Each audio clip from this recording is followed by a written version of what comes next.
Good morning, students. Yesterday we did first chapter. In the same sequence, we are going to start the second one, Lost Spring by Anish Young. Earlier I have sent you the same video, but again it is a revision. This story comprises of two parts, and I am teaching you first part today, the story about the rag pickers. What does Anish Young saw every morning? How she has started the chapter? Every morning, the writer sees a young rag picker boy who visits the garbage dump near her house and searches for gold in it. Gold refers to their garbage because it is their means of livelihood. The writer says that he searches for gold ironically because although the garbage dump is full of useless or waste things, still he shuffles it so minutely as if he will get something as precious as gold from it. The boy's name is Sahib. His home in Dhaka was in the middle of lush green fields. They had left it many years ago and he does not remember it anymore. His mother had told him that there were many storms which destroyed their homes and fields. So they left home and shifted to the cities in search of gold. The writer again says that looking for gold in the big city. Gold here refers to something precious which was not available in their hometown. Things like shoes, money, bags, etc. for the children, and food, clothing, shelter as means of survival for the parents. The boy searches for such precious things in the garbage dumps, and one day the writer questions Sahib and asks him the reason for shuffling through the garbage. Sahib replies to the writer that he has nothing else to do other than rag picking. The writer suggests that he should go to school. She realizes that her advice is quite meaningless for the poor boy. He replies that there are no schools in the area where he lives. He also assures her that he will go to school when one is built near his house. The writer asks him jokingly that if she opened a school, would he attend it? Sahib says that he would join the writer's school, and after a few days, he runs up to her to ask whether her school is ready. The writer replied that it takes a lot of time to build a school. She felt ashamed at making a false promise, and she had said this as a joke and had never intended to open a school. So she felt ashamed of herself. Sahib was not hurt because he was used to such fake promises as they existed in large numbers in his empty world. He was surrounded by such false promises made by everyone around him. His world was empty as no promise made to Sahib was ever fulfilled. The writer had known Sahib for a month, and when she asked him his name, he replied as if he was making an announcement that his name was Saib Alam. The writer thought that the boy did not know the meaning of his name, and if he came to know that his name meant Lord of the Universe, he would not be able to believe it. His name was opposite to his life. He went around the streets with a group of friends. It was like an army of boys who did not wear any footwear. They appeared in the morning like the morning birds and disappeared at noon. The writer could recognize all of them as she had been seeing them for the past few months. The writer asked one of them that why was he not wearing any footwear. The boy simply replied that his mother did not get them down from the shelf as they were beyond his reach and he did not wear them. Another boy who was wearing a different shoe in each foot said that even if his mother would have given him the footwear, he would have thrown it away. He meant that the boy was not wearing footwear because he did not want to wear one. The writer asked the second boy the reason for wearing a different shoe in each foot. He did not reply and shuffled his feet as he tried to hide the shoes. A third boy spoke that he was eager to get a pair of shoes as he had never owned one all his life. The writer takes the example of shoes to highlight the condition of these boys. They searched the garbage dumps looking for such precious things. She further tells us that as she traveled across the country, she had seen many children walking barefoot in the cities as well as the villages.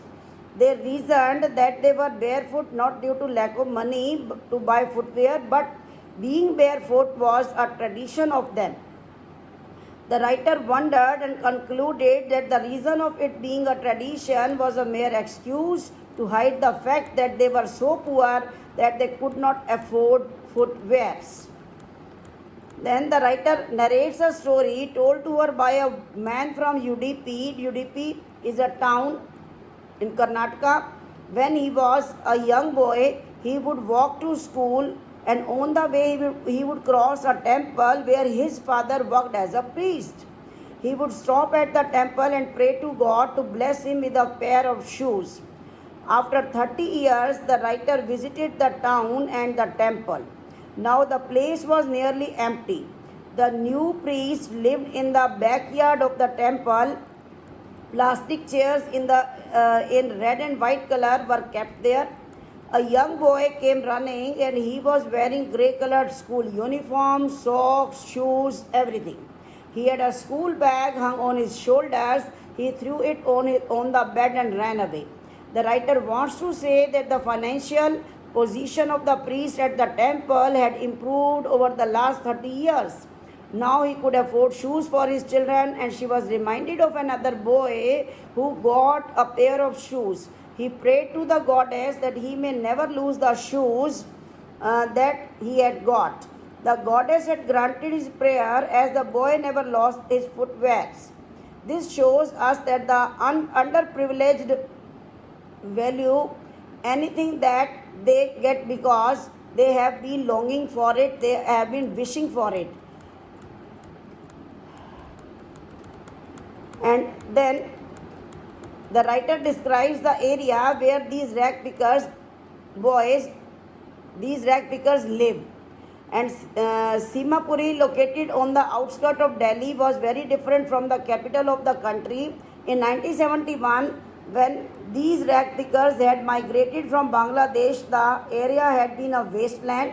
Simapuri was still a wasteland, but now it was not empty, as almost 10,000 rag pickers lived there in the structures made of mud with roof made of thin sheet of tin or plastic material called tarpaulin, and there was no sewage, drainage or running water facility in Simapuri. They lived in unhygienic conditions. It was a piece of wasteland where the garbage of the city was collected. These people had started living there illegally. The rag pickers had been living illegally in Simapuri for the last 30 years. They have occupied the area without government permission, and the politicians of the area have provided them ration cards and voter ID cards. They got grocery for their family through these ration cards, and in return they cast their votes in favor of the politicians who had helped them. The writer asked a group of women who were wearing torn saris that why did they leave their homes in Dhaka. They replied that if they were able to satisfy the hunger of the families and sleep well at night, they were happier to live in Simapuri than their fields in Dhaka, which were ruined and gave no food to them. These people traveled in search of food, and wherever they found it, they set up temporary homes and started living there. Their children kept on growing there, and gradually they also started helping their parents in seeking means of survival. For those who lived in Simapuri, the means of survival was only one, and that is rag picking. As they had been doing it for many years, they became trained at this work, and they call it fine art. For the rag pickers, the garbage was as precious as gold. These families searched the garbage dumps and got things which they sold to get their food. They gathered torn or damaged sheets which were used to cover the roof of their homes. These did not cover them well, but still provided them some protection. For the children, the garbage dumps were more than a means of survival. Sai was happy to say that sometimes he found a rupee and even a 10 rupee note in the dump, as one often finds even a silver coin in the garbage dump. He kept on searching, hoping to find more and more. For the children, the garbage dump was a means of fulfilling their dreams, while for their parents it was a means of earning their survival, like food, clothing, etc. One winter morning, the writer saw Sahib standing by the fence of a boundary wall of a club. He was watching a tennis game being played by two young men. Sahib liked the game but could not play it. He told the writer that he went inside the club. When it would be closed, he was allowed to take swings by the guard there. The writer saw that Sai was also wearing sports shoes, tennis shoes. They did not look appropriate or good under his faded shorts and shirt. He told the writer that someone had given those shoes to him. She, however, figured out that he had got them from a garbage dump. They must have been thrown away by a boy from a rich family, as he did not want to wear them anymore. Probably they had a hole or two in them, due to which he did not want to wear them. On the other hand, Sai was not bothering of this fact and no problem in wearing them, as he could not afford anything better than that. He walked barefoot, and to wear a shoe even with a hole was like a dream for him. Although due to the garbage dump, Saif's dreams of wearing shoes had been partially fulfilled, but his desire to play tennis would never be fulfilled because it was a very expensive game. One morning, the writer met Sahib, who was on his way to the milk booth. He was holding a steel canister in his hand, steel container. He told her that he had got a job at a nearby tea stall. He would earn 800 rupees a month and all meals of the day. The writer asked him if he liked the job, as he could see that he had lost the carefree look on his face.